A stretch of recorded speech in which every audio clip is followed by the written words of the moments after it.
Are we on? Okay, great. Good evening, everybody. We'll get down to business. Welcome, and tonight is, believe it, number 14 out of 18. That's a lot. Okay? We've reached a milestone, so this is number 14 out of 18. After tonight, God willing, we have 4 more to go. That's how it works. So the name of the series is Hubris and Atonement, the State of Israel and the Jewish People, 1972 to 1975. Tonight is lecture number 14, entitled The State of Israel and the Jewish Religion. I always put that in the years 72 to 75. First of all, I always want to start, as we always do, by thanking Shomri Amuna, as I think you do week after week. They host us. And also the Lehmann family for being the sponsors for the entire series. They do it. Tonight's specific sponsors, you can see, are the Gordons. And out of these Israeli soldiers made the supreme sacrifice and award. That needs no explanation. And also by the Abzugs over here, in memory of their parents. The neshama should have an aliyah, as they say in my shul. That's a Hasidic type word. The Litvaks don't say that, but that's where I've ended up. Now, that's right. Right into business. As I said before, we're talking about Israel and the Jewish religion, which are not identical terms. Agreed? They're not. No, I'm serious. They're not identical terms.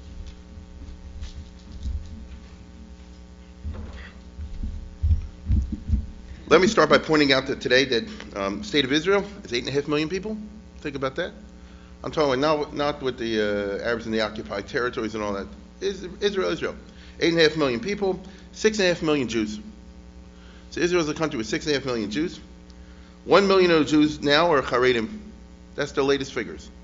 So you have 6.5 million Jews, 1 million are Haredim. Another million are Dati Lumi, as we say, Kippas Ruga. There are your numbers. That's almost a third. So a third of the population self-identifies as a Shomer Shabbos, Shomer Torah Mitzvah. So that's just interesting. Okay? Now, that's near 2018. Another 2 million are what they call Masorati of one kind or another, meaning these are your Sephardim that are, not exactly Shomer Shabbos, they aren't. So they're very much on the traditional end, shall we say, of the spectrum. So that's 4 million, I just point out. Okay? It's even a little bit more. The secular, meaning people who are secular, and self-identify that way, 44%. So we have mathematicians here who will tell you how much is 44%. You don't have to, of 6.5 million, and it's about 2.8 million. The majority in Israel today, that's 56%? 56% of the Jews I'm talking about, self-identify along the lines that I just said. That's kind of interesting. Israel's a secular country, but meaning it's a state, but on the other hand, a majority of the population, 56%, would tell you, if you ask them, they're either from Dati, Masorati, or something along those lines. That's just not exactly what was planned. Such has been the trend for the past 7 decades, moving in this direction. So tonight I want to consider this phenomenon historically, because we're talking about Israel and the Jewish religion. Zionism arose in the modern era, the political Zionist movement that we are all familiar with, in the 1890s. In the wake of the collapse of the old Kettorist communities, I call it, throughout Jewish history, I've said it many times, but people still don't know, I'm sure, that once upon a time, Judaism conceived itself in somewhat different ways than it does in very wide circles today. And that's what you call the old organic traditionalist community, in which everybody was supposed to be tightly connected members of a single entity called the Jewish community. Some a little this way, some a little that way. I didn't say everybody was observant, but there was a certain hierarchy in which these people said we should be, and they are. There are various aspects to this. Solomon Schechter used to call this Catholic Israel. And no, it's a Klal Yisrael. These are terms which I say to audiences when I speak to them, and they don't exactly know, like, what's Cass talking about exactly, which bespeaks big changes in mentality that have taken place in the wake of modernity, specifically in the last 150, 200 years. And today, you don't have that anymore. Humpty Dumpty has fallen, and all the king's men, I don't think you put it back together again, which is a sad thing. But once upon a time, feelings of strong connectedness with every other Jew, particularly in your town, with every other Jew in Baltimore, for example, to take one example, was not just a politically correct kind of nostrum, but was really a part and parcel of Yiddishkeit as much as Shomer Shabbos is. Okay? I don't think that's the case today. People don't feel connected to other Jews in Baltimore, and they don't feel connected here, who are occupying very different ends of the spectrum. And people can crinkle their noses at it, but but it's a lie to deny that. And we live separate lives, And this has been a trend developing for a very long time. And it's a very big impact of modernity upon the Jewish self-consciousness. Now, Zionism actually was an attempt, the only significant attempt, to retain the old model, Kehillah or Klal Yisrael model for the Jewish people as a whole, in modernity. And so, for example, it was the opposite, say, of Samson Raphael Hirsch, who said that the Orthodox Jews have to separate and recognize that the other Jews no longer recognize the hierarchical nature of the old community, and therefore doesn't exist. And let's not fool ourselves. And if we don't act for ourselves, then nothing Orthodox will be built. And this general model, to one degree or another, has prevailed, and that accounts for the Orthodox success in terms of a sectorial, separate success, but also has left in its wake this Humpty Dumpty business where the whole idea of a single organic Jewish community, which everybody really feels connected, and that they have a common language, is gone. And that's why it's very hard to have dialogue with different groups. They come from different, radically different theological, religious, as well as political and other points of view. So there you have it. Now, it's not a good thing, but it's what it is. Okay? Now, I still see people crinkling their noses. Let me put it in a blunt way. If you're Orthodox, the reform is illegitimate. You're not allowed to say those words in polite company. You see my point? But this is what they feel. So there never used to be within Judaism such types of language, because new forms of Judaism of radically different theological and cultural assumptions didn't exist. There were just different types of people that were more religious, less religious, from the pietists on one end to the prostitutes on the other hand. I mean that literally. The Talmud is full of such stories, the medieval literature is full of such stories. And this kind of thing that I just described is gone. Now, in an interesting way, the Zionist movement, although it was a secular movement, did seek and certainly presented itself as an embodiment of Klal Yisrael. And that's the whole purpose. They say they're speaking on behalf of the entire Jewish people to get a state, a country of their own. And who are you talking for? You're just a few people unelected by anybody. We speak on behalf of the entire Jewish people. The religious, the not religious, this group, that group, they need a country. You see? And it's very interesting when you consider from that angle, in my opinion. Theodor Herzl, therefore, who was totally secular, he was atheist, let's be clear about that, he was atheist.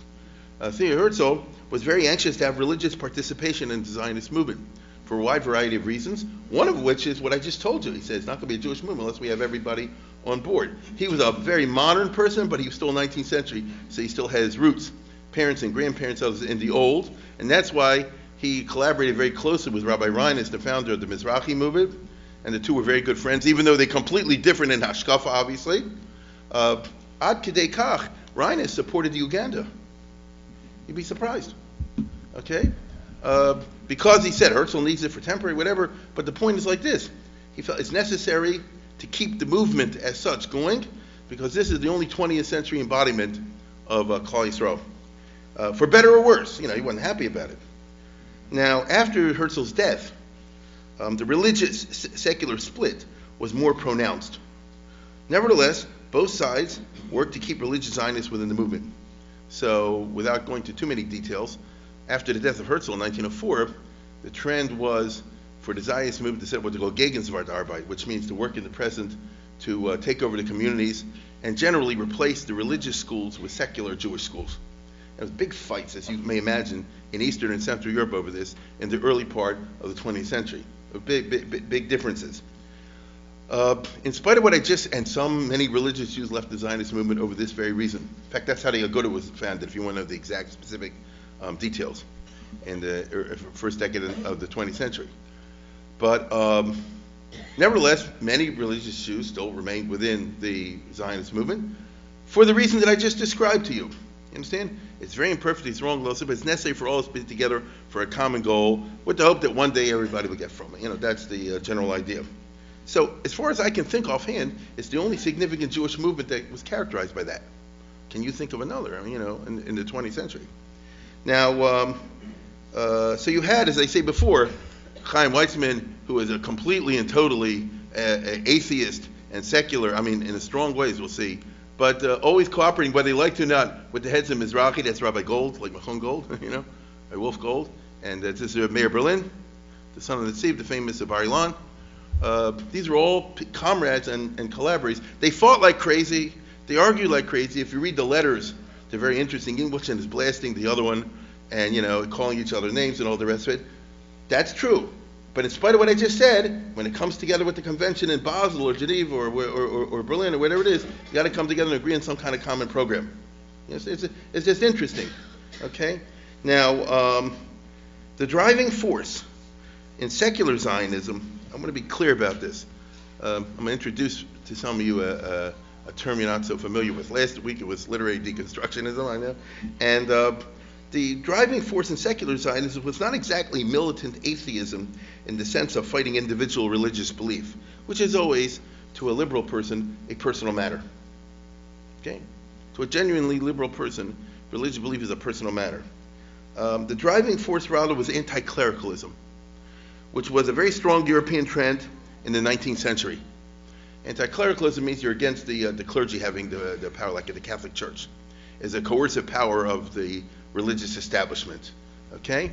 And when Zionist movement started, these people, Acharam and Chaim Weizmann, actually formed the first faction within used to be just the Zionist movement. They formed the first faction within the Zionist movement because Herzl's kissing up to the religious too much. And we want something which explicitly says that we do not want a state or anything in the future which the religious will have any kind of control. We don't want them to have any power. You want to believe something, believe what you want. You want to have a minion, have a minion. Don't tell me what to do, who I can marry, get divorced, where to go, this and that and the other. I want none of that. It's anti-clericalism, which swept the world the Western world.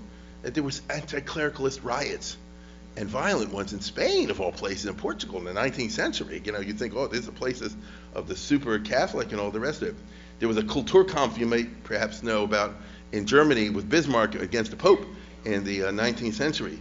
There was a very strong anti-clericalist sentiment in the United States all throughout the 19th and 20th century, early 20th century, which is why you have that famous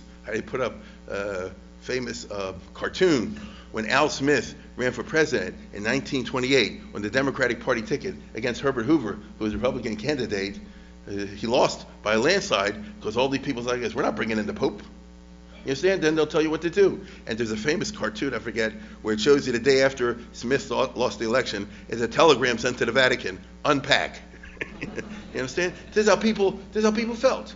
So here's the Jewish analog of this, okay, the Jewish side of this. And by the way, anti-clericalism is still alive, surprisingly, of all places, in Iran. Those were the riots they had 2 weeks ago. They're anti-clerical riots. They didn't go against Islam per se. You understand? Nobody carried a sign saying down with Muhammad. And I ain't going to go anywhere in Iran. But they said down with the Ayatollahs, and down with them telling us what to dress like, and what to wear, and how to go to school, and what I can do, what I can't do. So it's like Spain in the 1860s.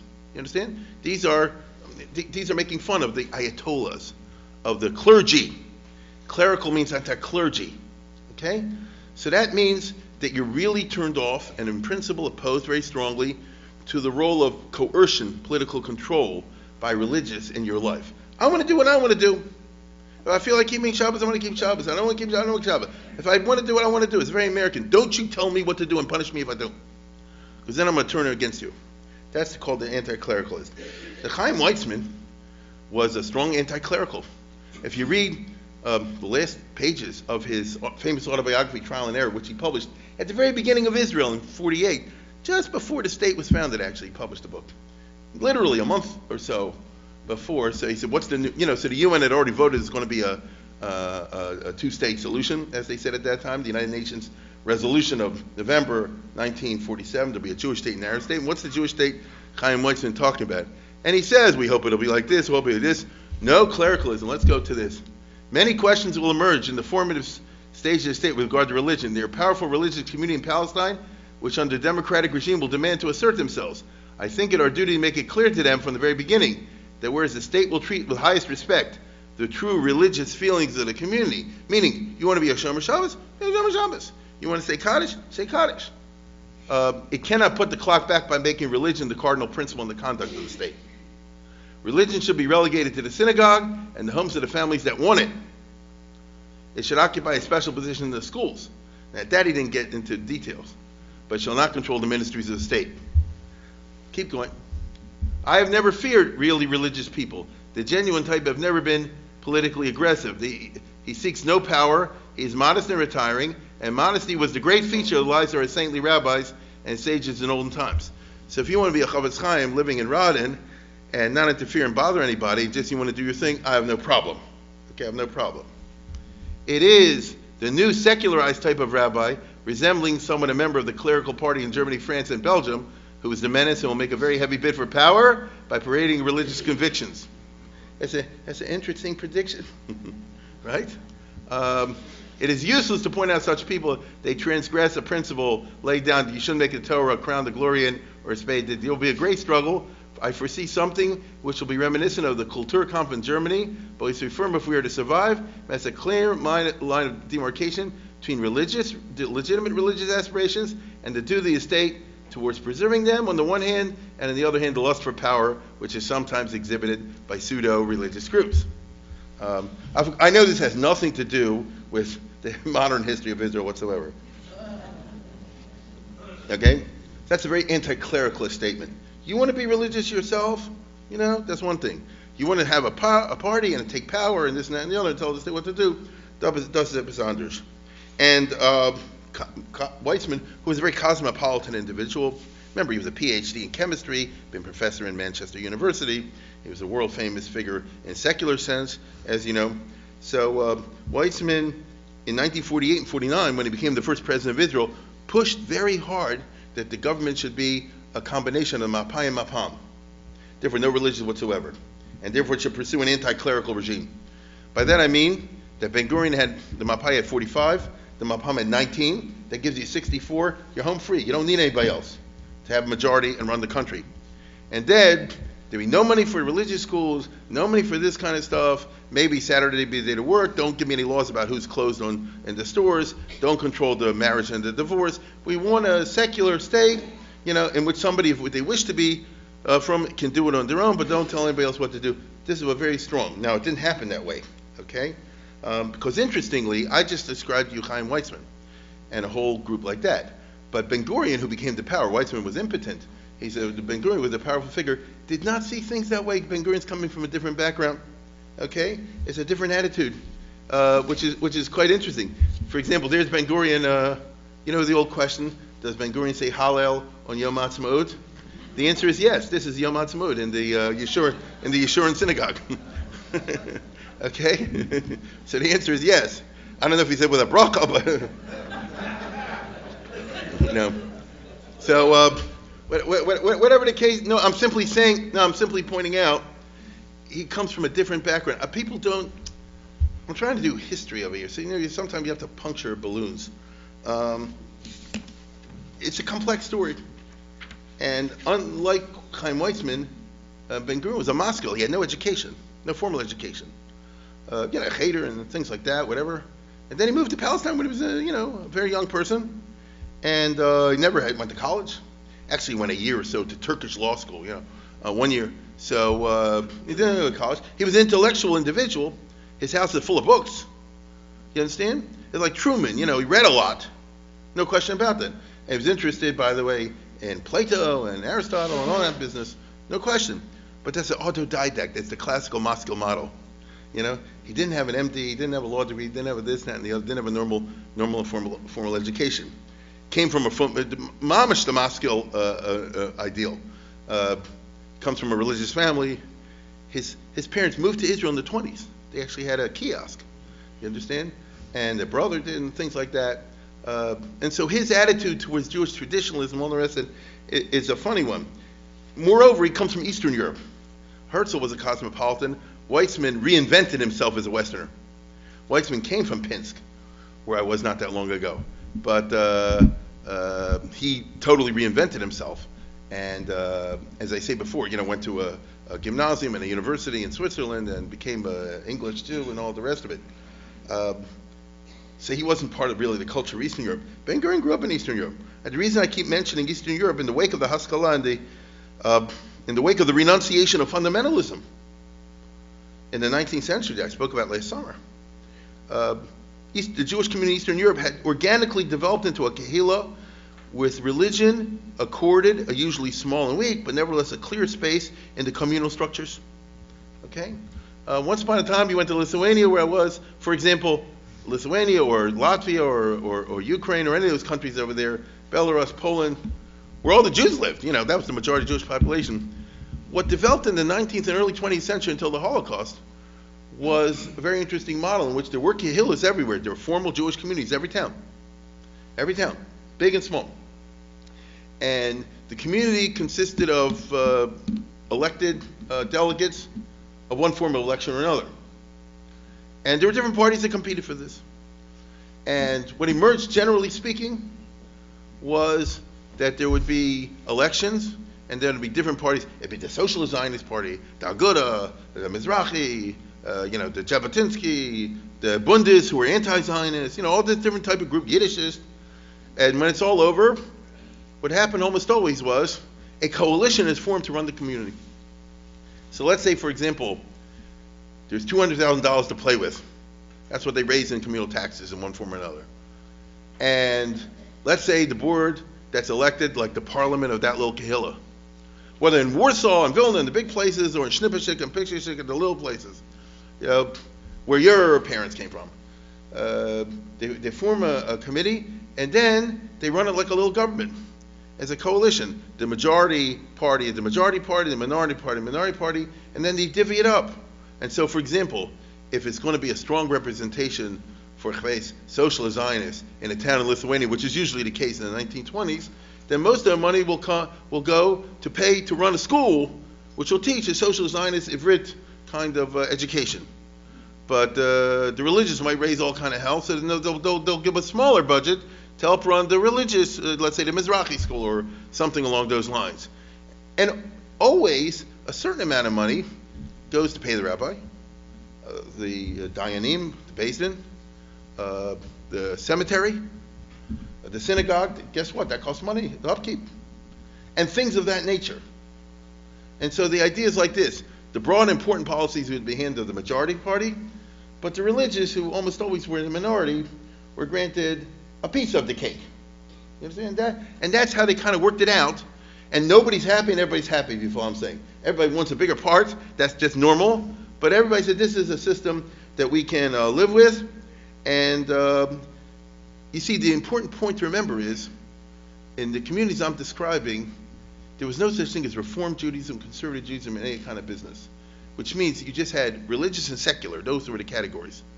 So since there were no competing definitions of what Judaism is, of what religion is, so it actually made life easier in terms of the negotiations, because what they said was like this: we're not, the old line, I'm not religious, but if I ever do go to shul for whatever reason, that's the shul I'm going to go to. You understand?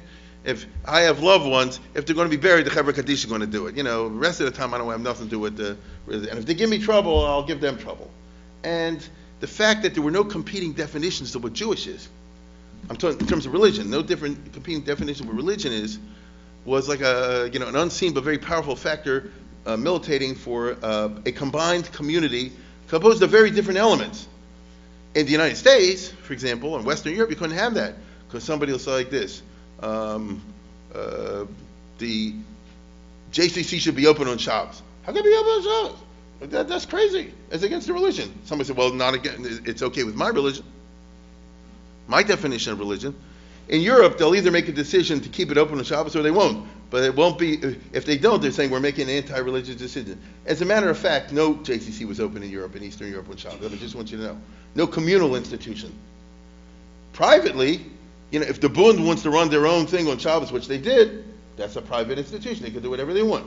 But a communal institution, everybody said, this is something that we should concede, for the religious. So this funny program, of course, as you can recognize, is what transferred over to Israel. Because this is where Ben Gurion and Eshkol and all the other guys grew up in, and the mother's milk that they were raised on. And so basically you have the big three or so. Let's go to the next one. Usually, what was conceded to Orthodox? Chuppah Kedushin, Gittin, and the Chevra Kedisha. Understand? These are life cycle businesses. And the rest of the time, I don't need to see you. Correct? Unless I want to. Unless I wish to. The rest of the time, I don't need to see you. So everybody's happy. So what do you end up with in Eastern Europe? An emasculated clericalism. It's a clericalism, but it's not powerful. Okay? In Tsarist times, up to the First World War, there was no secular marriage. And so you had to be married by a rabbi. But in Tsarist Russia, the rabbis are not rabbis. They're what they call the government rabbis, which are phony. So therefore, any Tom, Dick, and Harry could and did get the job. So therefore, you won't have a problem. The rabbi won't marry me. If I'm a Kohen, I want to marry a Grusha or something like that. Don't marry it. Don't worry about it. You understand? So that made life easier in the sense that you don't experience coercion in the choice of a marriage partner. There's no civil marriage, but you'll find the rabbi in your town or next town, and they'll do it. Divorce was more of a problem, because that was not in the hands of the phony rabbi, that was in the hands of the real rabbis. The Eastern European Jews all conceded that's something you need. Somebody really knows what he's doing. However, and by the way, here's a whole book called Jewish Marriage and Divorce in Imperial Russia by Professor Fries, and it's excellent. She studies the records from Tsarist Russia of the Tsar's Gittin Commission, when people come complaints against the Beis Din. There was such a commission every so years, and if you felt that you got a raw deal, this is as old as time, you have a Russian government thing to go to complain about it, and they might force the local Beis Din to do something or other. So it was some kind of a check and balance kind of system that most of us are not familiar with because they don't know the old Jewish history. But in general, after World War I was over, in the 20s and 30s, there was civil marriage and divorce, civil divorce. So religion was not experienced as a coercive because you can, if you wish to, let's say you're a Bundist, for example, something like that, a Jewish communist. You don't need no Beis Din or anything like that. You just get married and get divorced civilly. So it wasn't experienced as something, what's the right word, creeping down on you and closing your life in. So most people were not affected. Now, let's look at Palestine. Move away from Eastern Europe with Ben Gurion. As we all know, Palestine was for many centuries under the Ottoman Turks. So that's a totally clerical situation, as in a traditional Muslim society.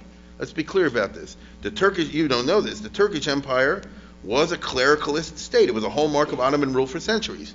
That means the Sultan is the top guy in Istanbul, and he runs the army and all that kind of junk. But at the local level, if you have particular cases, and you need, life cycle events, or you have court cases in general, what we like to refer to as nonviolent conflict resolution, go to Sharia law courts, as they call them today, right? Which means it's not a Turkish laws, it's the laws of Islam, interpreted however they do with Islamic courts. And the Sultan was sincerely glad to leave the administration of laws to the clergy, to the ulema as they call them. First of all, he had genuine piety, and second of all, it won the allegiance of all the local religious.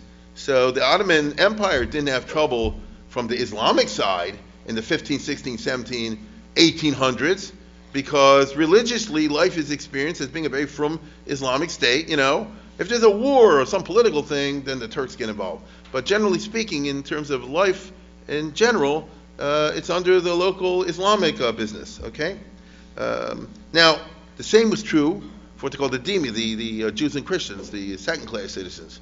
Under the Ottoman Turkish system throughout the empire, matters like chuppah kedushin, divorce, even sometimes choshen mishrim, civil law possibly, depending on the situation, was run by rabbinical courts, which functioned all the way to the end of 1918 and past that.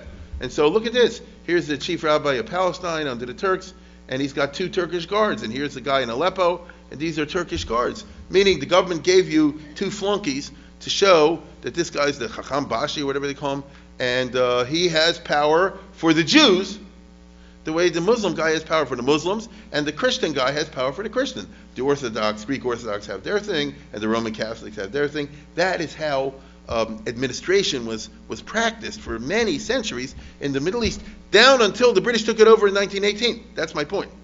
This was the norm, okay? So it's not the United States with a completely different history. We're talking about the United States of the Middle East, okay, with the Turks.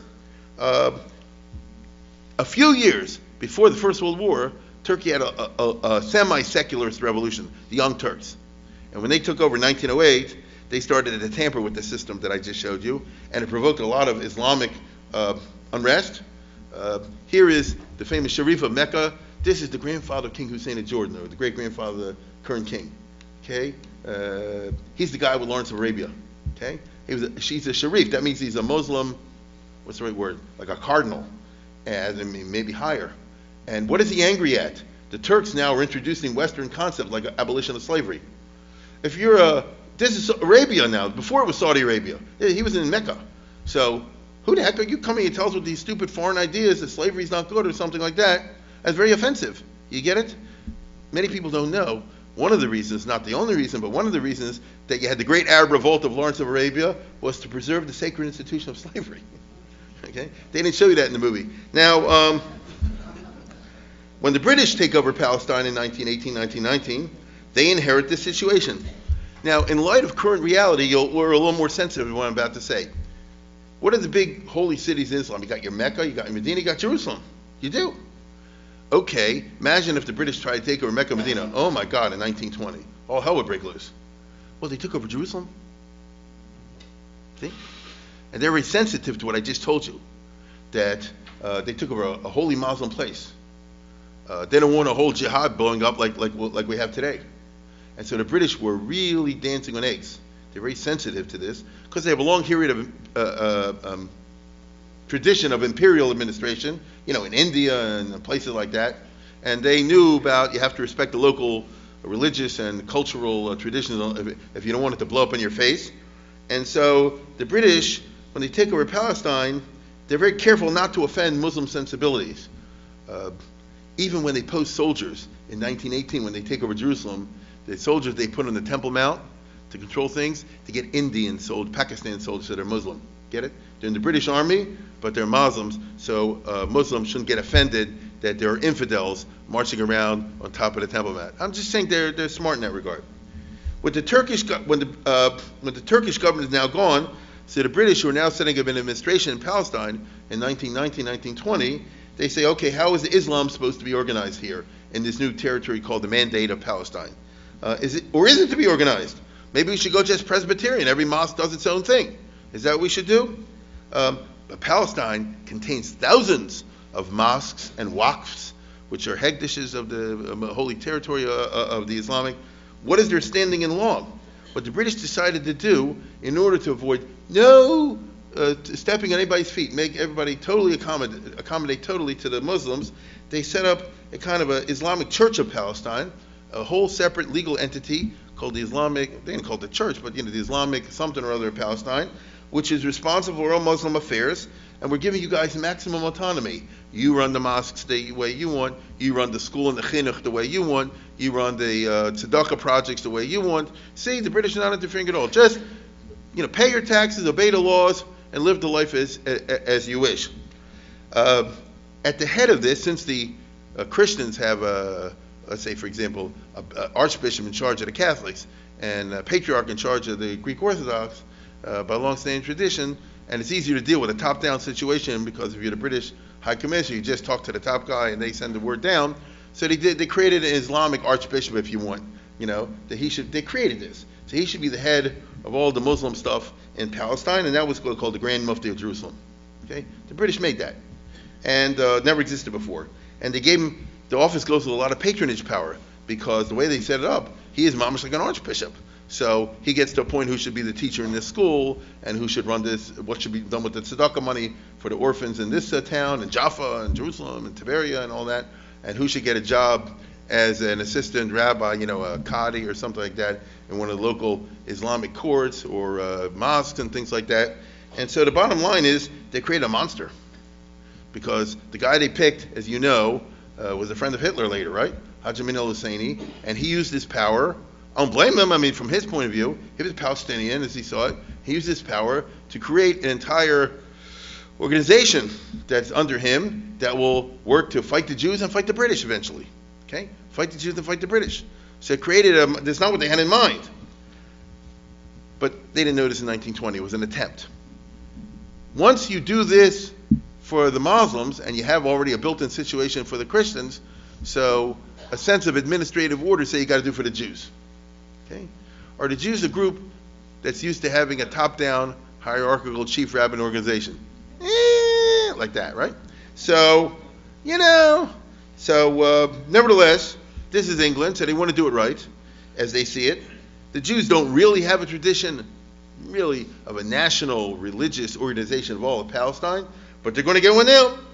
So says the two top officials, both Jews. I might say both Orthodox English Jews, which means they're not from, but they belong to Orthodox synagogues in the United Synagogue. Herbert Samuel, whose wife was from, by the way, and Norman Bentwich. These are famous names once upon a time 100 years ago. And they're prominent in English Jewry. And now, fate is so managed, or Lloyd George, that Herbert Samuel is the High Commissioner, the top dog in Palestine, and Herbert Bentwich is the Attorney General. He was in charge of making the laws. And they say, well, we're going to make a chief rabbi, and a whole program under him from the top down, parallel to what the Muslims have and parallel to what the various Christian groups had. So it's kind of interesting. Who created this? It was the British, these British Jews, out of a sense of administrative parallelism, if you follow what I'm saying. Now, the secular Zionists, like Chaim and the others, they wanted this also, because if the others have, we should have it too. Not for reasons of frumkeit, but for reasons of prestige. Okay? If we have somebody who's the chief rabbi of Palestine, provided we get the right guy, it'll go to good face to the world. It'll get us maybe some points with the British public. Maybe can represent the Jews. Maybe get some points for Zionism out there. And it also means, and this was very important to the Jews, as it was to the Muslims, minimum government interference in Jewish affairs, because it means that the chief rabbi will be in charge of the religious education in the synagogue, so the British won't. You understand? And everybody had the same idea. The Jews did more than the Muslims. That's why we have a state of Israel. The Jews used the 20s and 30s and 40s very strongly to build up a parallel state. You understand? They even had their own parliament, what they call Asifat HaNivcharim, which if you were Zionist, you voted for it, and they had sessions as if they were a parliament, and they had their own school system. The British never, this is a good thing for us, the British never gave a penny for public education in Palestine. They said, we have these churches, they do it. Muslims, you guys run your show. Jews, you guys run your show. The Christians, you guys run your show. The Muslims, as it happened, set up no secondary schools. That's a mistake of their own. So they had a large group of illiterate and semi-literate people in Palestine in 1948 with a very tiny crust of educated individuals at the top. It's one of the main reasons they lost the war of 48. Okay, so it's interesting. Now all of a sudden you have clericalism, but the first chief rabbi of Israel weakens Zionist anti-clericalism because of who he was. Rav Kook is like the epitome of a non-threatening persona, and it wasn't a fake. Now let me be clear about this. Rav Kook was a strictly Orthodox rabbi. If you ask him what he thinks about Reform Judaism, it's totally treif. I'm gonna clear up any illusions over here, right? And all that kind of stuff. But in terms of personal interaction with others, Rav Kook really was Avos Yisrael, and that's not a phrase. Okay? Some of you were on my trip, I think, that we just took when we did the Masa Moshavot a few months ago. What was it now? 2 months ago with Rav Marwick. And one of the things you retrace the steps of Rav Kook. Just to give you an example of what I'm talking about, because Rav Kook eventually assumed a mythical image in the Israeli consciousness. And I don't mean mythical in the sense as commonly used, a fake. But mythical is when you concentrate on one aspect of a person's personality and blow that into the whole thing. That's how we use it in technical terms. And one of the places we went, this 2 months ago, was it? One of the places we went is Merchavia. I don't know if you know what it is. And, all right, there she is. So he says, which is a Hashomer Seir kibbutz. And before that was another kind of secular thing, back in the 1913, before that. No, it was very militantly secular. So we had a guy there come and talk to us. The guy's in his 80s. He's old, school, Shomer Tzair, old Israeli army, secular type guy. So he doesn't know nothing from nothing, but he's telling us about the trip that he heard when he was a kid. So Rav Kook visited with these other rabbis in 1913, which is well before he was born. And so in other words, this is a guy who has no shaykhut to religion whatsoever, but what does he say? He said, Rav Kook came here, and he was great. The other one, Zonefeld, everything to him is treif. The very religious Jews, everything is treif. But Rav Kook said, as a famous, he says, when he came here, he said, I didn't come to influence you, I came to be influenced by you. You understand? And that kind of thing. And I don't know if it's true or not, but the point is, this is the image. Everybody in Israel has a positive image of Rav Kook. So he didn't say this is the chief of the clericalist coercion structure, which is what it was, but rather you say it's a person that if there's any trouble, you can pour your heart out to him, and he will give you a sympathetic ear. Which wasn't a lie, which is not a lie. And his successor, after Rav Kook died in 35, I think, was Rav Herzog, who also was a non-threatening figure. Okay? Even though, again, if Rabbi Herzog, what do you think of conservative Judaism? What do you think of Reform Judaism? It's all trev and this, that, and the other. There were shuls in London he wouldn't visit because the mechitza wasn't big enough. I know this. And he even said, what's wrong with Saudi Arabia? It's a theocracy. I have a writing to him. But you wouldn't know it. The guy had 3 PhDs. He moved in highest circles in the world, with Roosevelt and Churchill and all the others. And he was a genuinely sympathetic individual. Get it? So in other words, for the first decades, it wasn't experienced as some kind of threatening clericalist kind of structure. In 1948, therefore, when the state of Israel set up, Ben Gurion, the leader, does not fear clericalism as Weizmann does. He doesn't subscribe to the paragraph I read you before. Ben Gurion wants the establishment of an official Judaism, but he wants it so that the state of Israel can control it. Okay? So he has what you call a Bonapartist approach, in which Napoleon set up all the Catholics and the others, including the Jewish religion and Sanhedrin. I hope to talk about this in April, so that the state can control it. You understand? Now there's important reasons for this. Ben Gurion actually fears Weizmann's ideal of separation of church and state, and not for the reasons you imagine. In the specific case of the state of Israel, with a sizable Muslim minority, when the war of 48 and 49 was over, there were 185,000 Arabs of various types in Israel, and probably 150,000 of them were Muslim. That was how the numbers worked out. And that's what you start with until they grow. So this is a big minority, because Israel had 650,000 Jews at the time. So in the specific case of the state of Israel, with a sizable Muslim minority, a loose and uncontrolled Islam in Israel could easily turn into a political force. That's all we need. The Muslims immediately went to the Israeli government. They said, okay, now we're under Israel. Let us select a grand mufti to run the whole show. Or you pick one. Ben Gurion said, yes, I'm going to give him my careful consideration. In other words, manana. He never did it. And you understand? It became I can't even go into more. At the very beginning of Israel, they set up something called the Ministry of Minority Affairs under Bechor Shetrit, who was a well-known Sephardi big macher at that time. And he really took it seriously. He started advocating within the cabinet for an Arab this and an Arab that. Ben Gurion abolished the department. You understand? And instead, because he said like this, Lower Tzim Algeria. This is what he said. You understand? They don't want an uprising. And he was very afraid of Islam, and consequently, although he never said it, this is not in public. After 1948, Ben Gurion and his apparatus suppressed the Muslim Brotherhood in the new state. These are people that most people have never heard of. They're very powerful individuals, but faceless bureaucrats of yesteryear who were the Ben Gurion guys. Amnon Lin, Ezra Danin, Uri Librani. They didn't want guys like this now. Because today, in the more liberal climate of modern Israel in the 21st century, since the 90s, I would say, Islam no longer feels suppressed by the government. And therefore, people like Raid Saleh, if you follow it, have what they call the Muslim Brotherhood equivalent in Israel. He's in jail now in Israel. And they are militantly trying to overthrow, they say it, overthrow the state of Israel and replace it with a Muslim state. Not with a secular state or anything like that. This is the equivalent of the Muslim Brotherhood, their branch in Israel. Do you know, by the way, what the Muslim Brotherhood is called in the Gaza Strip? Yeah, Hamas. Yeah, that's who they are. So I'm simply saying that Ben-Gurion was scared to death of this kind of stuff back in 48 and the 50s. And so he put a martial law in, as we talked about in the past, and grounded everybody. So in that case, he does not want an Islam, which is like separation of church and state. They can do whatever they want.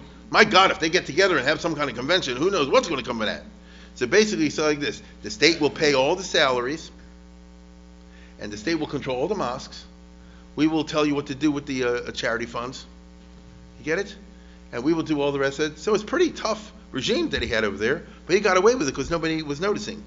Now, the reason I'm mentioning all this is that, therefore, in Israel, there's not going to be any sympathy on the part of Ben-Gurion and his regime to a separation of church and state. They want the opposite, because they cannot have a separation of church and state, because they're afraid it'll blow up in the case of Islam. He would never pay money for an Islamic yeshiva. He kept saying, tomorrow, for Islamic high schools. He does not want that. They're complaining that the clergy doesn't know anything. To him, that's good. You get it? This is the old way Israel grew up, because it's not the Midwest, as Humphrey says, the Mideast.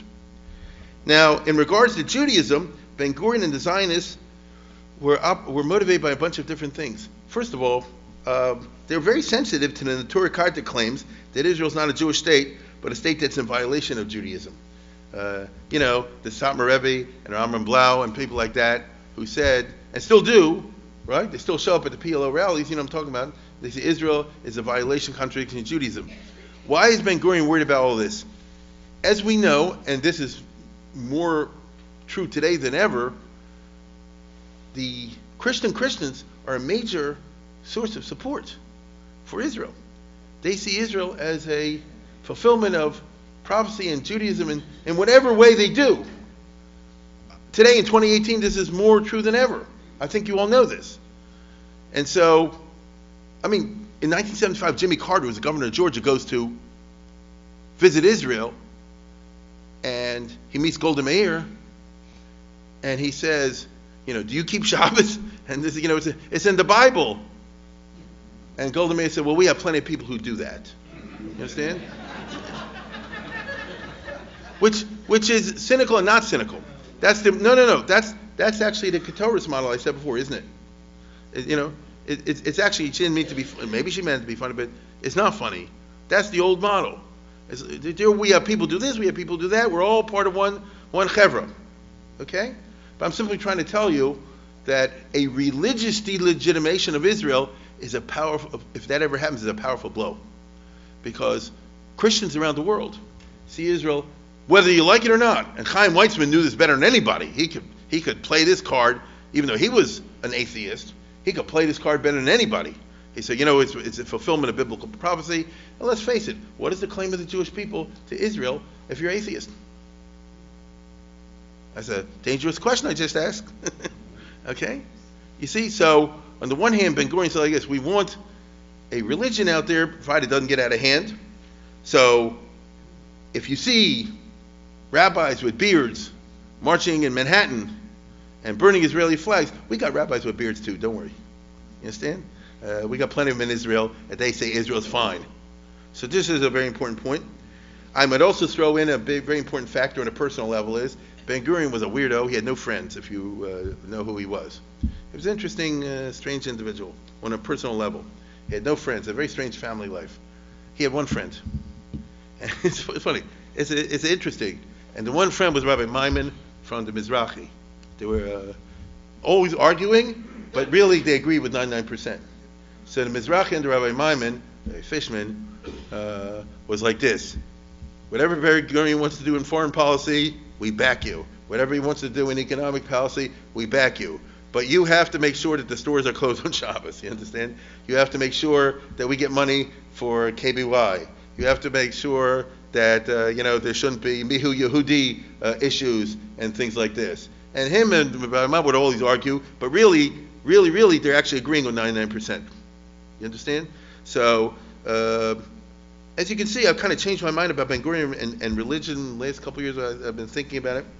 And I think based on reading and consideration, I think that by 1949, I think Ben Gurion, of all people, saw Haredi Jews as a permanent but small part of the Israeli fabric. They used to say, he told the Panovich Rav, the Shiva is going to be gone soon. I don't think that's actually true. I think he said like this, there will always be these types around, but it's going to be, they'll be in Bnei Brak, so to speak, like that. And he was worried about the fact that they're going to grow and he doesn't know how to integrate them, which is why he tried to have a talk with the Chazon Ish, in 53, I think, or something like that. And they couldn't come to any kind of resolution, because it's back to the Humpty Dumpty model I said before. From the Chazon Ish point of view, in terms of ideology, how do you bridge the gap between the secular and religious? It's a big problem. Now, it's interesting that the Mapai and company, as we all know, did all kind of bad things to the Sephardim, didn't they, when they came to Israel? Cut off the payas, made them not from, it is all notorious. They didn't do it to the Ashkenazim. I don't know offhand any persecution by the Ben Gurion regime of what you call Haredi Judaism. If people came from abroad, Hasidim, for example, something like that, wouldn't have moved to Israel in 49, 50, 51, 52, all those years. I don't know of any situation where they say, we're going to take your kids and put them, like they did to the Sephardim, could have put in a delousing shack and then they're gone and they're sent to some kibbutz and all the rest of it. It's interesting, you understand? He didn't feel that he wants to, right, to do that. Why did he do it to the Sephardim? First of all, it's a certain racism, but it's also mainly political. What you have to remember is that 750,000 Sephardim moved to Israel at the beginning of the state and over the 50s. That's a lot of people, 750,000. God forbid they should all vote religious, then they'll overthrow the government. You see? You can't beat them. Ben Gurion falls because of something stupid like that. So they're really about, like Salah Shabbat, getting people to vote for the Mapai. And what they ended up doing with all this religious coercion, or I should say anti-religious coercion, and they took the kids away and they made them eat treif and all the other things that we know about it, which are absolutely true. What happened Lamaisa was that the Sephardi vote was diluted by being put in three, broken up into three segments. A third voted for the Mapai, a third voted for the Mizrahi and the NRP, for the Mizrahi party, Mafdal, and a third voted for Begin. So if you take a large block, you break it up into thirds, so that's digestible. It's just interesting that by 1973 the system had crystallized. If you want to analyze politically how did Ben Gurion and Golda Meir stay in power, if you want to talk in Tammany Hall terms, they had their third of the Sephardi votes, together with the others. That put them over. You see, that was an important point. How did that's how it worked. How did they do that? See Salah Shabbat. I don't want to chaz that all over again. The victories of the 6-Day War, the great victories of the 6-Day War, confirmed the Mapai in the Sephardi votes. Because actually, it's the party of national security. I mean, right? I mean, there's an images of the 6-Day War. So somebody said like this, religious, not religious. Dayan, Golda, people like that. They that's the only ones who know how to deal with this, with the Arab threat. And so I'm voting for them on that basis alone. But the defeats, my friends, of the Yom Kippur War made the former idols lose their luster, which was reflected in the election numbers of the elections of December 31, 1973, when the Mapai lost half the Sephardim. Because then it was more like Ich Naflu Agibarim, how have the mighty fallen. Moshe Dayan was no longer the symbol that he was in the previous slide, okay? And same thing with the others. Rabin didn't look pretty impressive over there. And that's eventually how Begin came to power, when the Mapai or the Marach lost their Sephardi votes. When they got basically none, or very, very few, then the Likud came to power. I mention all this to situate the role of religion in the mid-1970s, whereas before, the secular Zionist ideal successfully competed with the religious ideal in what I would call the broad middle Israel, the middle public. Now, after the Yom Kippur War, the secular Zionist dynamism sort of collapsed. And this was mainly due to the shock of the Yom Kippur War, especially the big casualties. Israel lost close to 3,000 killed, and another 5,000-6,000 wounded, and I mean sometimes badly wounded, as we all know. We went through all that, and the mistakes that were made by the generals and the company that came out, the kind of stuff we've been talking about, made Israelis in 74, 75, 76 feel unprecedentedly vulnerable. In retrospect, this was ridiculous. Now we have the prospect of looking back 40 years. Israel wasn't weak. I don't want to sound crass, but 2,500 dead is nothing. In the objective sense. You understand what I'm saying? In the objective sense. But it's Jewish. We don't talk objectively. You understand? I can just say that as a matter of fact, there was a tremendous anxiety among the broad Israeli public in the mid-70s in the aftermath of the war. I'll say it again. Looking back in our perspective, Egypt wasn't strong enough to attack them again. Syria wasn't strong enough to attack again. That's not how they saw it. That's not how they experienced life. And that's what counts, how you experience life in politics. Okay? One reaction of Israel was to tremendously expand the Israeli army, the Tzahal. Rabin and Peres were now the head. Rabin was the prime minister, and Shimon Peres was the defense minister during this time. That's the team, baby. Right? I mean, let's put it this way. I don't know what they know, but military they do know, correct? Peres is the guy who built up the whole Israeli military-industrial complex, and he actually did an outstanding job. Now's not the time to go into this.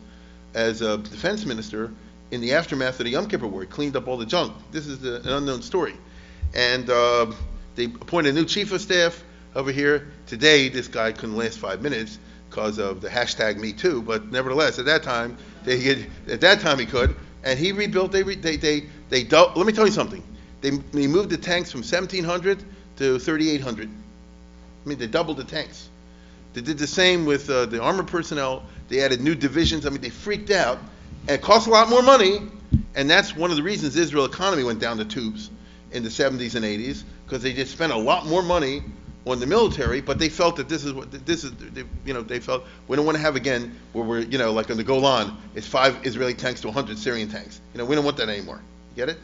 And they even got rid of the old, this is when the Sherman tanks went out of business. You understand? They brought in from America, they got the Patton tanks and that kind of stuff, and we're retiring the old models. We need the latest technology. I'm not disagreeing with them, I'm just saying this is what happened.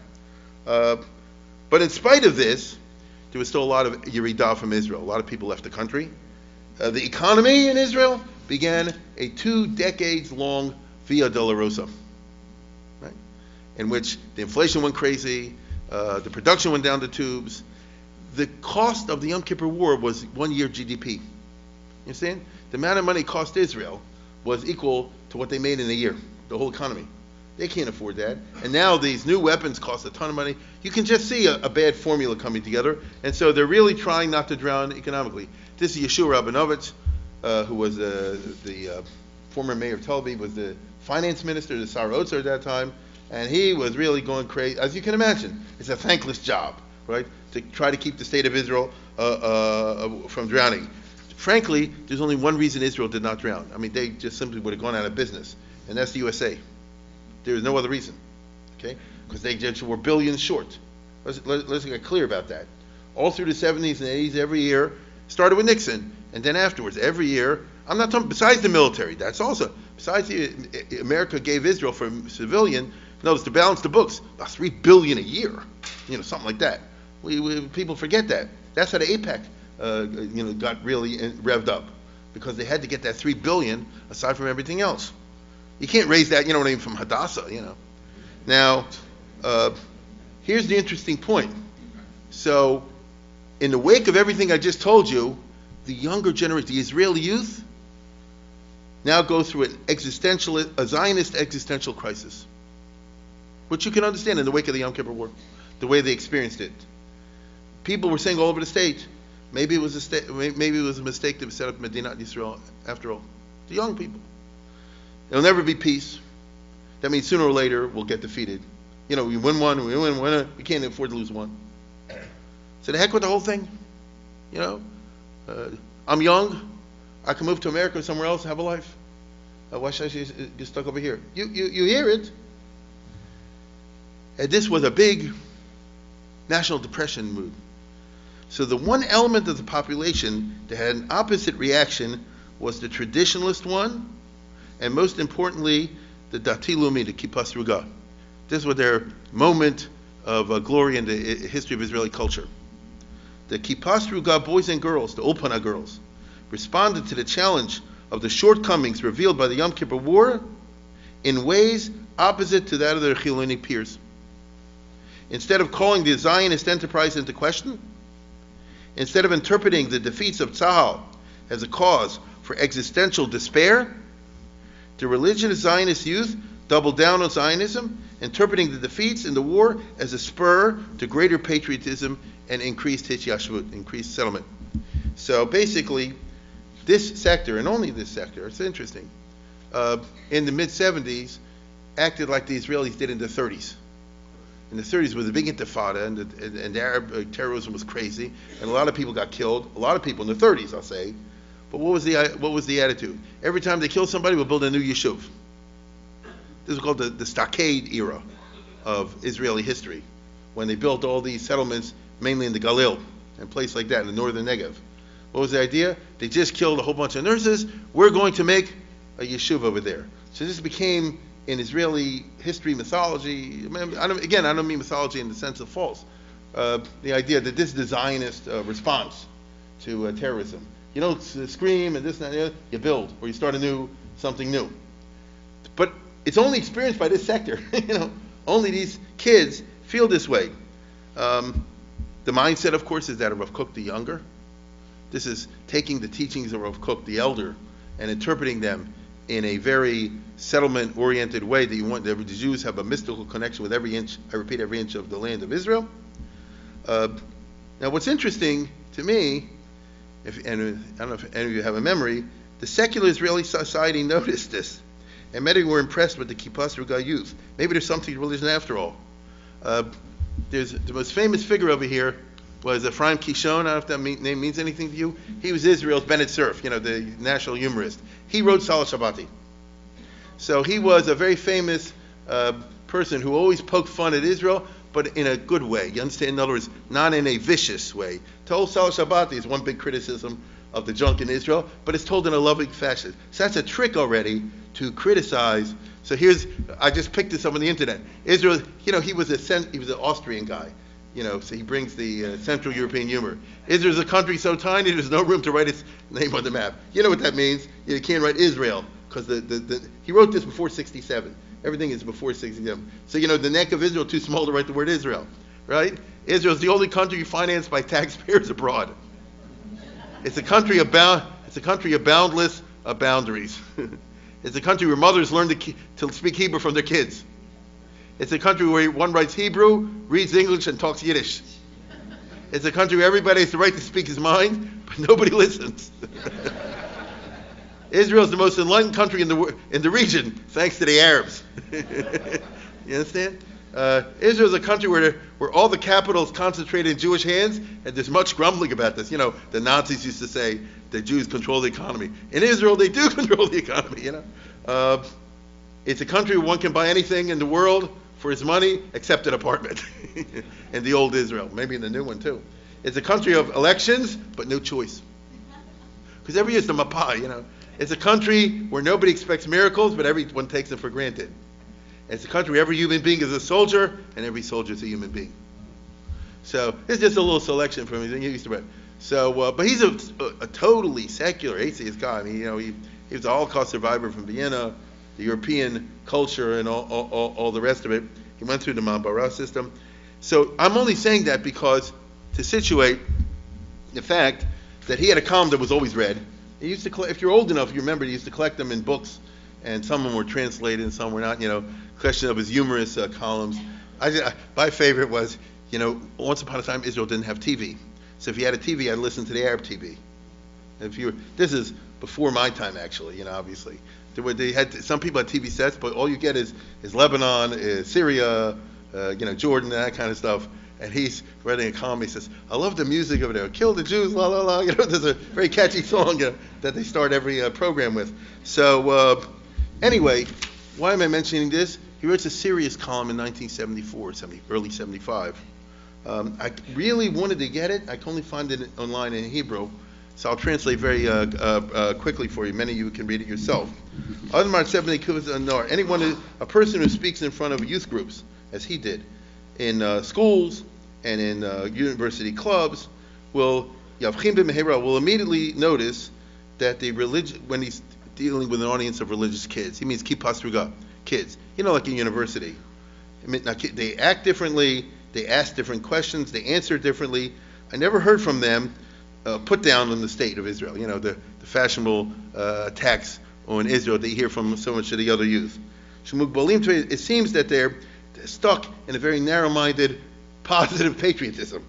You see? They totally lack the widely admired, attitude where you poke fun at the downfall of Israel. Habadichot balud. What that means is, I know what he's talking about. Used to be bitter jokes. Everybody's leaving Israel, the last guy out in the airport turned off the lights. You understand? So he says, I never hear these jokes from these kids. You understand? They don't consider that to be funny. They don't have gallows humor. They don't like the idea and romanticize the idea, I'll move out of Israel and have a better life elsewhere. They don't have short memories and long hair. Okay? You'd think that these things don't match the Kippur Sruga. Kasher Yehudim, meaning negative attitudes toward life, society in Israel. I don't know. This guy's totally secular. They don't go together with a Kippur Sruga. Self-deprecating, attitudes. Kasher Yehudim mitasim lachlif de'al. And when you get people together to talk about what to do to improve society, to help Aliyah, to renew a settlement, and other kinds of ideas that are positive.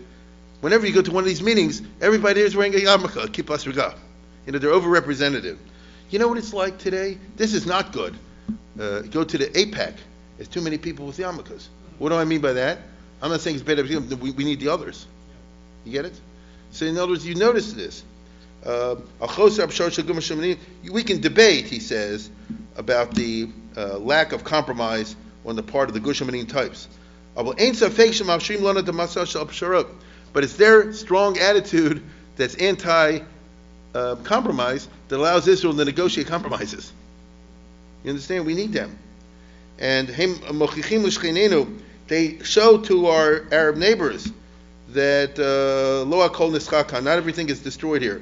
Od lo kulam achlu kulam. The Jews haven't totally eaten each other up. We remember in the Yom Kippur War not long ago those forts on the Suez Canal where these guys held out, and when they emerged, they took out the Sefer Torah with them. In other words, the religious soldiers who fought very heroically against the Egyptians on the Suez Canal front in the Yom Kippur War. We see kids that for them, there's no question that Israel belongs to the Jews. They don't laugh when somebody says, like Trumpeldor, Tov Lamut Bar Artzenu. They don't consider these things funny, okay? They don't cry with the new prophets who say, whoa, Israel is doomed. Nor dati, they're religious kids. We breathe easily when we see a kippah sruga. In other words, when I see a kid walking down the street like this, I breathe easily. To tell the truth, when I see these nice faces around, if I see a nice-looking person with a positive attitude, I say, turn around, I want to see if you're wearing a yarmulke. Okay? Now, Nishal Tashela, you might ask the question, how can a person like me, a humorist, a Fabrenta humorist, secular like myself, how did I, get enthusiastic about such a community which lacks a sense of humor? Okay? And he says, I want to tell you something. I'm not crazy about them. I'm just recognizing the reality. I'm just telling you what I see. And you can tell that you're dealing over here with people.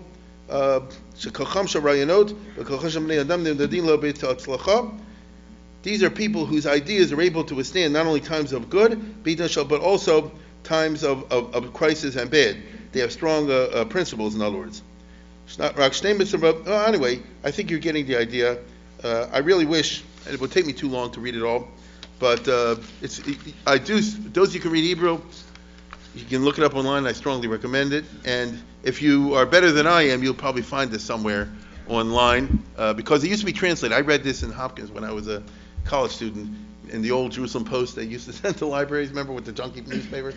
And and I was shocked at that time because he was such a pronouncedly secular person, and it bespeaks a lot. You understand? It captures a moment.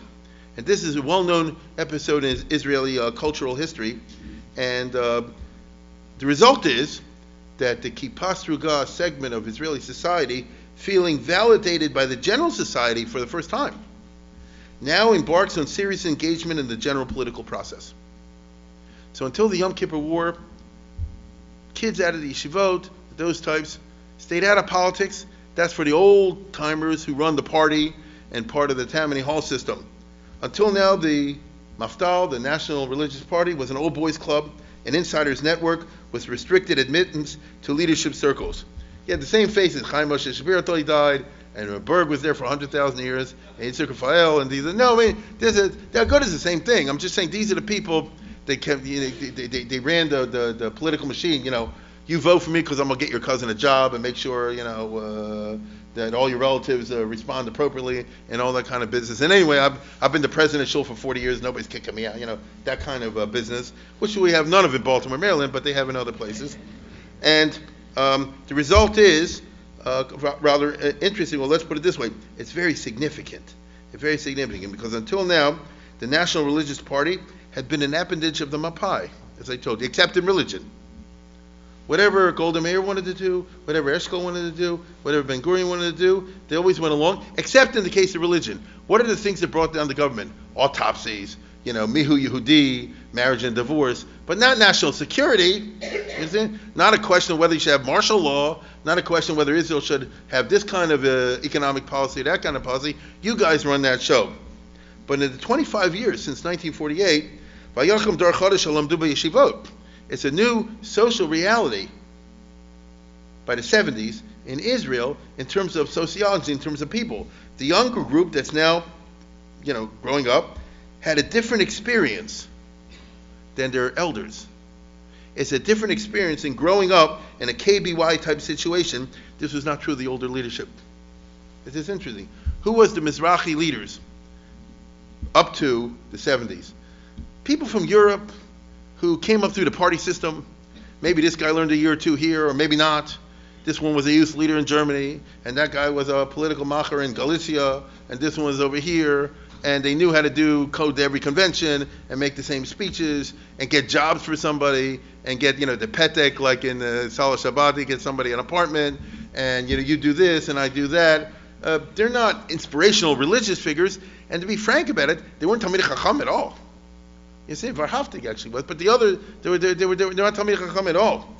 And their children, who they've sent to the Akiva groups, and the best ones end up going, like I say, to a KBY type place, a Shalavim place, and so on. They have a completely different upbringing. They have a completely different experience, and a completely different relationship to Yiddishkeit. You understand? Let's put it this way. We're talking about an Israeli example of a phenomenon that was happening under the noses of the social scientists who did not notice it at the time. I'm referring to a broad sociological reality of the late 20th century, the repopulation of Orthodox Jewry through the Lithuanian yeshivas. In this case, the Kippur Struga version. Okay? So, it's a new day. This is recent from the Daf Yomis. You didn't have large masses of religious Jews. But starting by the 70s, you start to get the effects of the people who've been building things up since 1948. I'm talking about in Israel over here. And did a whole bunch of people convert to Orthodox Judaism? Nothing like that happened. Instead, schools grew and got more and more kids, and these kids graduated, boys and girls, and then they entered the general society, and you have now a new sociological reality of religious kids who are now adults that were grown by the system itself. I always like to say, if you're my age, you'll remember years ago 30 shuls that no longer exist that used to be in Baltimore. 30 synagogues.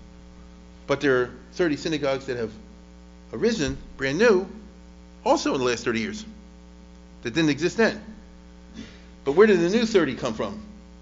Not from the social strata that the old synagogues came from. They're from the repopulation through the schools. You understand? It's just an interesting phenomenon. So this is happening for the first time then.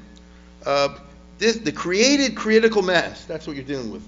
A created critical mass has gone through the yeshiva brainwashing system. What do you want to call it? Every school is a brainwashing system. College is also a brainwashing system. Public schools are brainwashing also. Inculcation. You like the word indoctrination? I'm laughing because I remember, at that time, Romney's father wanted to run for president. Do you remember this episode? And he was a contender for Republican nomination. Then he went to Vietnam, and he came back, and he said everybody's winning, and then the Americans lost. He said, well, the army brainwashed me. You understand? So that hurt his chances. But I forgot who it was.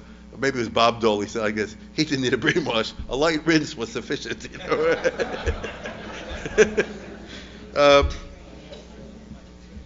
But these kids have gone through the yeshiva indoctrination system, and right? 12 years of school and afterwards yeshiva or ulpana or whatever it is. They've gone through yeshiva brainwashing system in a way that their parents in the older generation in Israel had not. So there's a hashkafa gap. Characteristic of the transformation from traditional to yeshiva orthodox. In the late 60s, especially starts to spread in Israel, separate Bnei Akiva groups, for example. Okay? Not everywhere, but in a lot of places. If you add to that immersion, if you add to what I just said, that the yeshivas of the Kippur world include a heavy immersion in Rav Kook's writings, I'm talking about senior, okay? You get a new type of religious Zionist person who is super mystical about every inch of Eretz Yisrael. Those in the black hat yeshivas have no idea what I'm talking about. There's whole libraries, if you're into that, of the writings of Rav Kook. And if you go to very common in the Kippur yeshivas, there's a whole Seder or two, besides the Gemara and the other stuff, devoted to analyzing and delving into the thought of Rav Kook. You understand? In a way that if somebody's in there Israel, they will have no idea what I'm talking about. You understand? It's a different culture in that regard. And what do you get out of the writings of Rav Kook, especially Rav Kook the younger? Eretz Yisrael per se. How can you give back Yehuda and Shomron? What are you even thinking about? Right? How can you give back East Jerusalem? How can you even think of that? You say, where's the Judaism involved over here? What's wrong with you? There's something missing. It's a lobotomy. It's something missing in your Jewish soul. The parents weren't like that. The parents said like this: if Ben Gurion thinks it's necessary to pull out from the Sinai, he knows best. If Moshe Dayan tells me that we need to pull out from the Yehuda v'Shomron, Moshe Dayan knows best. That was the older generation. Now I'm trying to get across tonight the idea that there's a generational transformation, a passing of the torch, if you wish, that takes place exactly in the mid-70s, okay? And it's of the greatest significance. The older generation, and some will remember this, it wasn't a mystical connection to every inch of Eretz Yisrael. The very fact that there was a Jewish state was already something. I always like this story. The Panovich Rav came back from a trip right at the beginning of Israel in 48. And they were all super security conscious, so they checked his baggage as if he's smuggling anything like this. And so, of course, he went. And somebody said, "Oh, this is outrageous." He said, "No, this is wonderful. Give a cook. It should pull inside. This is a Jewish police. I'm being arrested by a Jewish policeman with a bucket of. This is Gavaldic, The older, my parents' generation, let me put it this way: the fact there was a country with road signs in Hebrew. Remember that? The fact that somebody's like this, I was Israel, I brought back a bubble gum, I brought back a thing with Hebrew writing on it, But this is 1973 now. That's not where these kids are from. They're past that. You understand? They've gone through, as they say, KBY. They've gone through Shalavim. They've gone through this place, that place. It's a different attitude. It's how can you leave, the Har bias or anything like that. That's where it's coming from. And the new types are totally opposed to the Henry Kissinger trend of things, right? Well, when Kissinger goes to Israel in 74 and 75, and when he negotiates the withdrawal agreements, which is helping Israel sort of, So inside you can turn the sound down. He said inside he gets the clapping, and outside what was the big protest. Some people may remember that. And who is doing all the protests? Kippur kids and those types. I remember this. You understand? And there's a guy carrying on and so on and so forth. what are they angry at Kissinger for? You're causing Israel to give up territory. You see? Now, we can debate. How can you even debate it? How can you even think about it? Now, let me tell you something. These guys are particularly opposed to withdrawals in the West Bank. We never owned the Sinai, so big deal if you get down to it. Golan Heights, you can like that. But Yehudah, Shamron, and I can tell you right now, these are the groups that prevented Israel from withdrawing from the West Bank in the 1970s. That's what happened. In the time of Rabin, if they didn't exist, Israel would have, under Kissinger's prodding, and Kissinger had good arguments, right? Good arguments. I told you, give the Yericho and other things to King Hussein. He needs to be a partner in all this. That way we'll push Arafat out, blah, blah, blah. Whatever the arguments were, the ones who stopped it was the fact the Rabin government could not go against these groups, because then the National Religious Party will withdraw from the coalition. He will have no government, and the government will fall, and he can't do it. This is an event of the greatest political as well as sociological significance. It was the emergence of a new factor that never existed before in Israeli politics, the religious Zionist right. I'll tell you again, until then, the religious Zionists were the backers of the Mapai, that's all. Now, it's what you call the Hamachane Yamani, the right-wing parties, meaning the right half of the Israeli spectrum, okay? And they have dominated, let's put it this way, this is the factor that's been the most important political factor since then. That is why most of the governments in the last 45 years, whatever your politics are, that's why most of the government in the last 45 years have been Likud. It's what now, 2018, it's 44 years. At that time, if you total it up, you'll see 30 at least of the 44 years have been Likud. 4 of those years were half and half in the 80s when it was Peres and Shamir was a half and half. So basically, let's put it this way. Since the 70s, you had Rabin in once, you had Ehud Barak in for a year, and that's it. You know what I just said? That's it. The rest of the time have been Likud, except when Sharon died, you had some of this junk with Olmert, for a little while before he went to jail. But ever since 2009, that's 9 years now, is Bibi. Think about it. The vast majority of the time, the power is what they call Machne Yamani.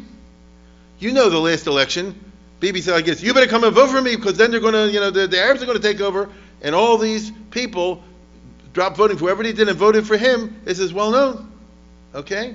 So what I'm describing isn't just a piquant, interesting fact, which it is, but it's also a factor of the supreme political significance if you understand anything about Israeli politics.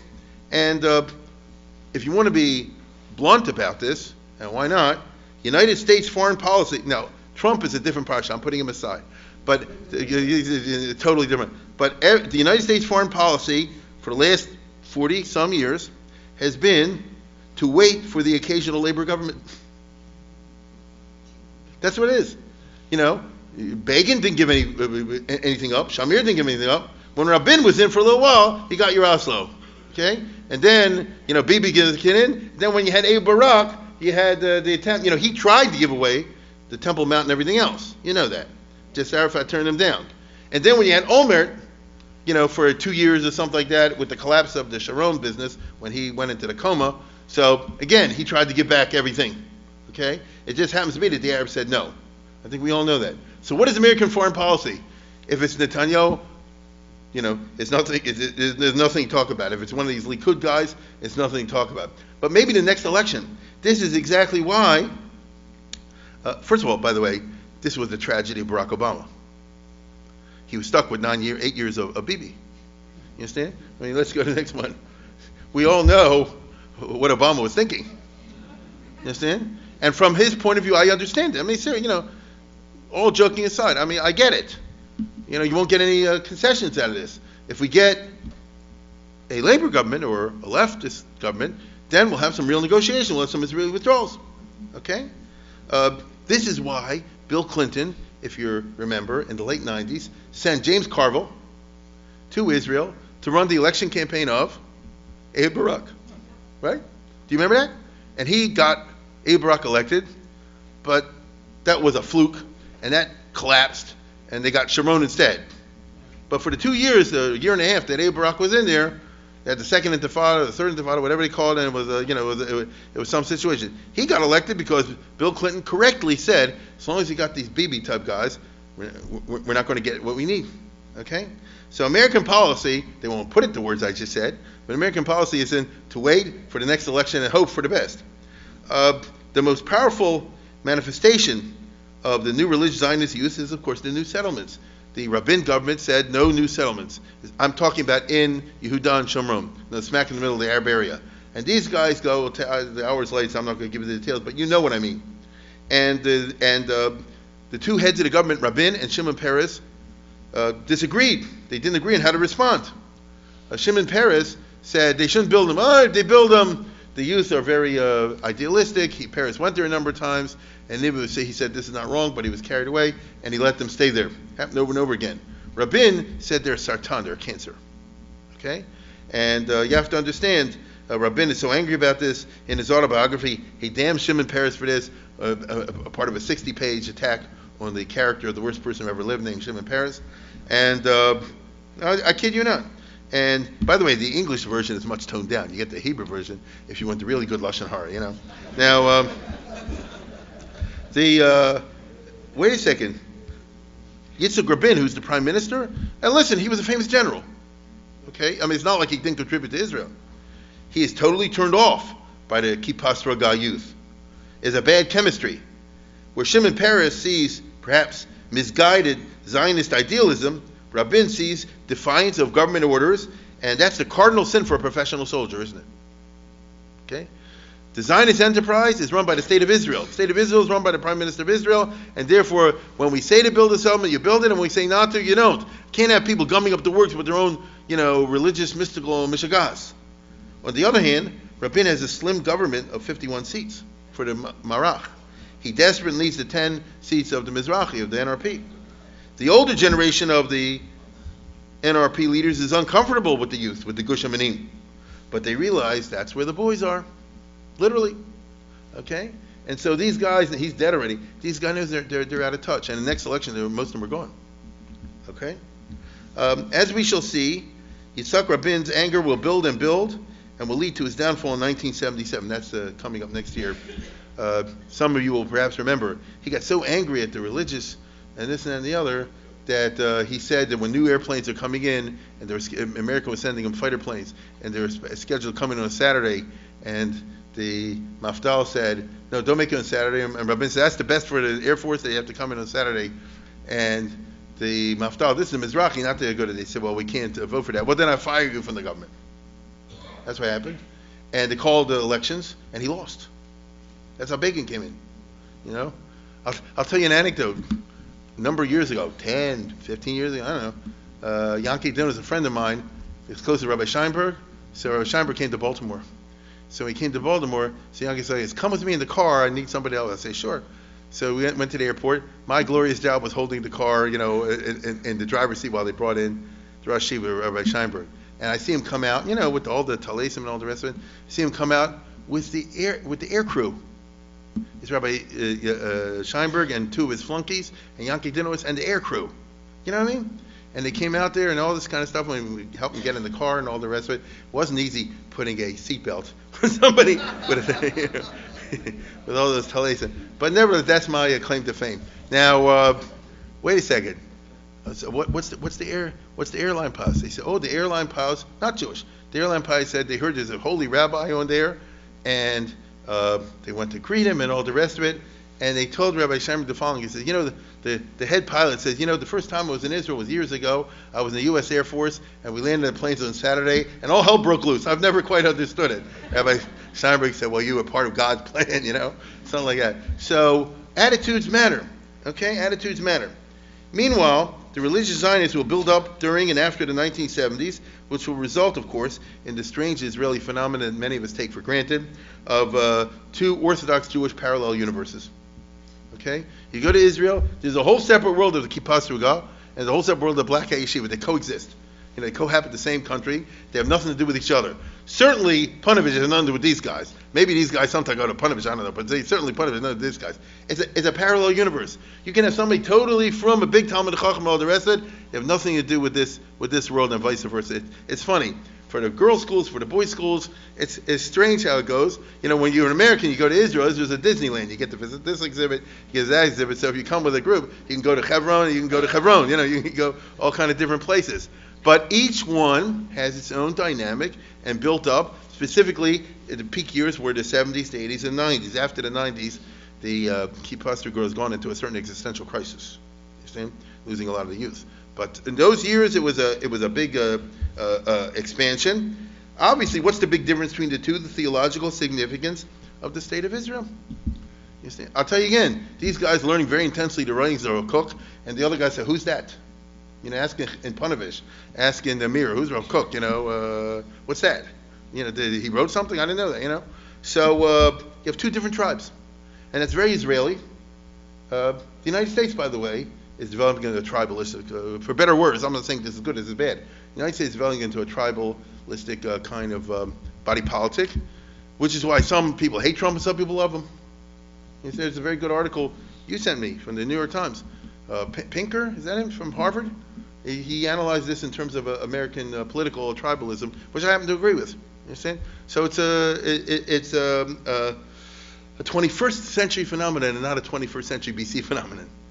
Now, I've devoted all my time. I'm just going to take a few more minutes to talk. I can't let the mid-70s and the state of Israel go away without talking about the rise of, totally separate from this, the Baal Tshuva phenomenon. And nobody can say it better than Mr. Baal Tshuva movement itself, Noah Weinberg, who passed away not that long ago. Listen to this. 1974. I had started 5 organizations before Aisha Torah.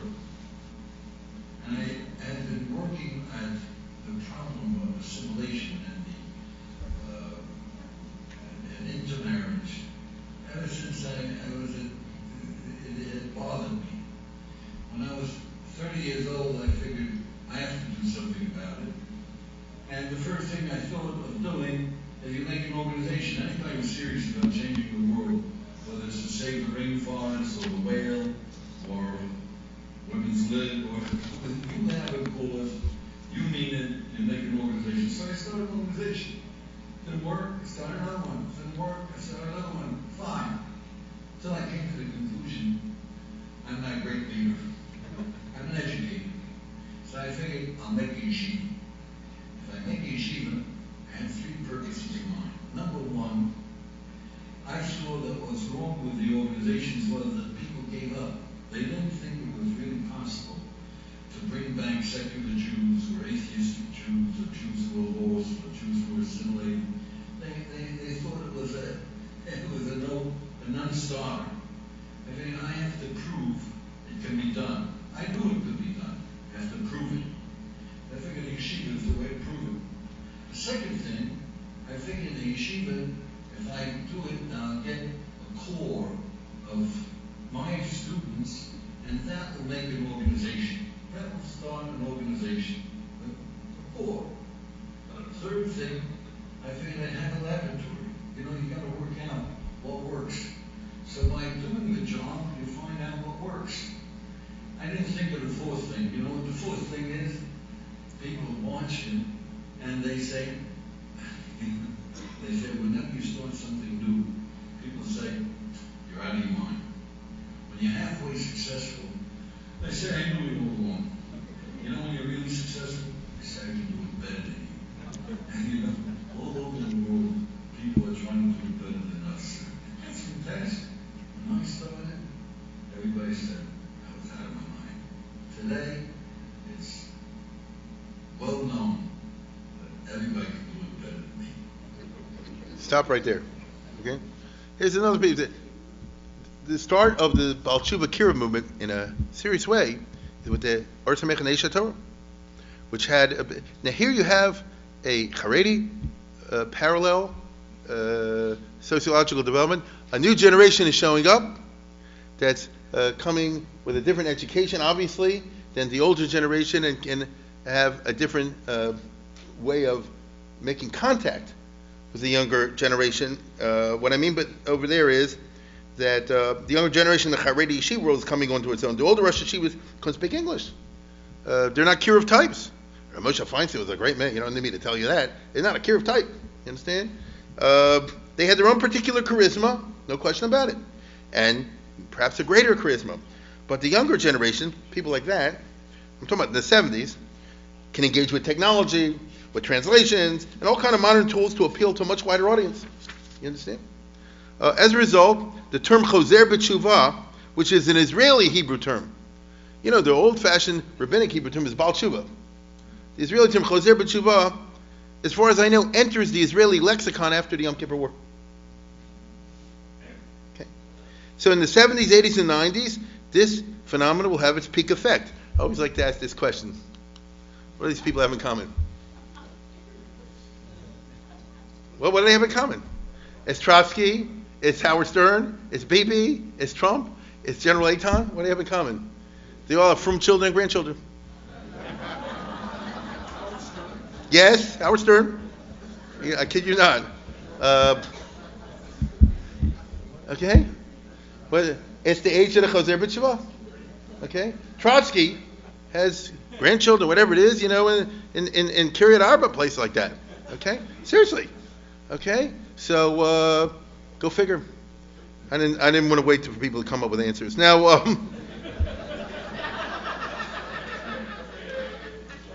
equally important, the secular center in Israel, no, the average Israeli, not the radical secularists, perceived the religious in surprisingly Mesilat Yesharim terms, if I can use this. Here's a famous debate, or it'll be famous in a second, in the Knesset in the 70s, listen, between Ariel Sharon, who's completely secular, and a guy from the Maftal, Yehuda ben Meir, if anybody remembers that name. He was a Knesset member from the Mizrahi party, National Religious Party. Yehuda ben Meir is saying like this: I don't like the fact that the Haredi kids are not serving in the army. And Ariel Sharon, people said, let him alone, of all people. And look at this. It's in Hebrew. Okay? The Yehuda ben Meir says, Eini shalel kedushat yeshivot. I'm not knocking the yeshivas. Aval b'shvili gamat tzava mekudash. But I think serving in the army is also sacred. And so he's the religious guy, okay? Ariel Sharon says, nobody can accuse me of having insufficient respect for the necessity of military service in the army. But I can tell Yehuda, Yisrael, if there's no Aguda, then in 30 years there won't be a Mizrahi. And if there's no Mizrahi, there won't be Am Yisrael. Right? This bespeaks the middle of the road, not the hard left secular, not the shalom in the line, the middle of the road attitudes in Israel, which are very far removed from Chaim Weizmann. You understand what I'm saying? Okay? It's very. If look at this. If there won't be the yeshivot, there won't be Am Yisrael. And this is from a general. That's my point. So it's a kind of interesting the way this all works out. This is an attitude which says that the idea of the Ketores that I started with tonight is still alive, sort of, in the state of Israel. Okay? That all the Jews are together, just like Golda Meir says, some keep Shabbos for me, some fight for this one, some do this part, and some do that part. And he sees the frum as a necessary anchor for the non-frum. Because what's he saying? I can be a Jew. I'll tell you what he's saying. I can be a Jew and I don't have to keep Shabbos all the rest of it because somebody is. And they are creating the kind of society, so B'shvili Nivra Olam. I can get to have the best of all worlds, but if I ever want anything Jewish, it's there. You understand? A few more points from the perspective of 40 years. The Rabbin government was the last government who could disregard the Haredim. The Agudah was not in the coalition in those days. The Shas did not exist. Yitzhak Rabin could afford to totally ignore this strange segment of the population. The price of bringing the Agudah in those days was not drafting the Sephardi girls that don't want to go. The Agudah left the government in 1952 because of drafting of girls. And Israel did not, if you went to Beis Yaakov, you're an Ashkenazi girl, nobody gave you any trouble. You could get out of the army. But the Sephardi girls, they give them trouble. So the Agudah kept saying like this, if any girl says, I don't want to join the army because of religious reasons, just let her go, and Rabin and Golda Meir and Eshkol and Ben Gurion wouldn't agree to that. But this was about to change.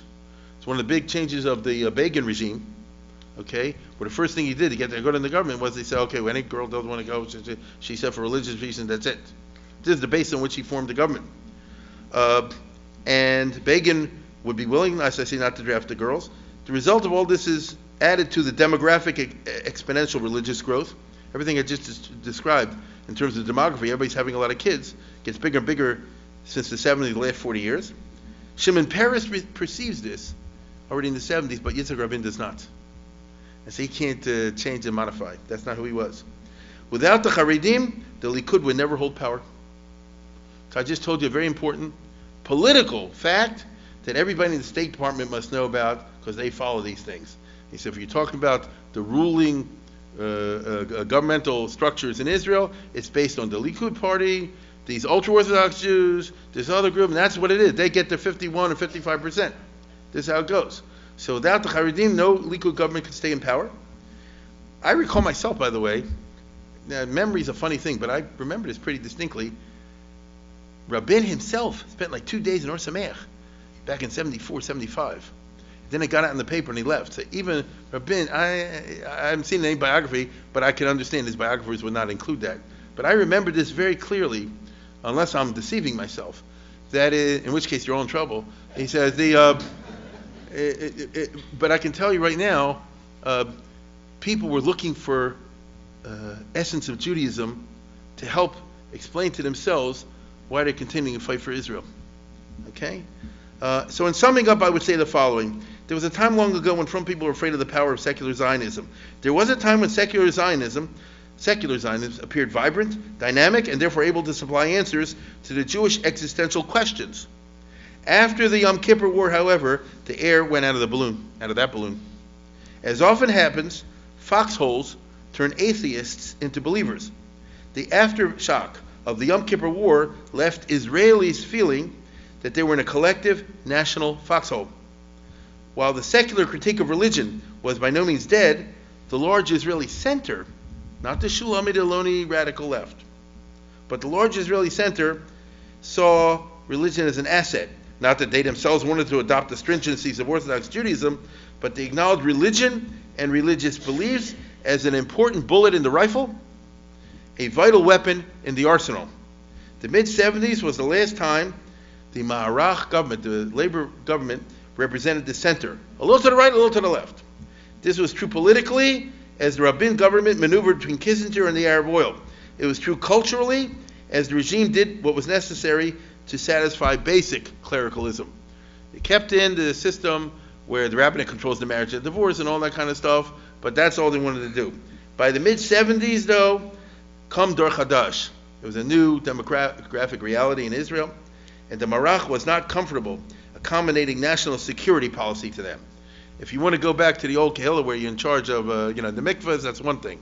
But if you want to get involved in questions about whether we should withdraw from the West Bank or not, you guys should stay out of it.